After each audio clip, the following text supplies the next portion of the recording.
Hello everyone, one more memory blog. నేను బిర్యానీ తిని చాలా డేసే అవుతుంది. అలా అని చెప్పేసి మంచి రెస్టారెంట్కి తీసుకెళ్ళమని మా బ్రదర్కి అయితే చెప్పాను. మన షాద్నగర్లో గోదావరి రెస్టారెంట్ అయితే న్యూగా ఓపెన్ చేశారంట. బిర్యానీ అయితే ఆర్డర్ పెట్టాము. ఇంకా అత్తాలుడు కలిస్తే ఎలా ఉంటుందో మీకు తెలిసే ఉంటుంది కదా.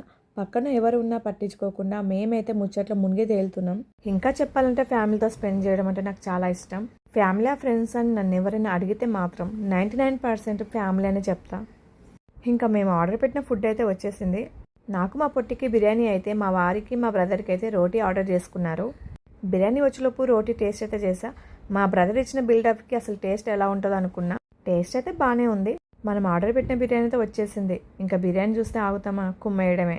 బిర్యానీ అంటే నాకు చాలా ఇష్టం. అలా అని చెప్పి డైలీ తింటాను కాదు, మంత్లీ వన్స్ అయితే ఖచ్చితంగా తింటా. ఇక్కడ చూసారా మా అల్లుడు నిమ్మకాయని ఎలా తింటున్నాడో. అస్సలు మనకి పులుపు వేయట్లేదేమో, వాడిని చూస్తుంటే మాకే నోట్లో నీళ్ళు ఊడుతున్నాయి. తిన్నది అడగాలంటే సోంపు ఖచ్చితంగా ఉండాల్సిందే. అందుకే కొంచెం ప్యాకింగ్ కూడా చేసేసుకుంటున్నా. అట్లుంటుంది మరి మన డెడికేషన్. సరే ఉంటాం, అలా నెక్స్ట్ బ్లాగ్లో వెళ్దాం. Bye bye.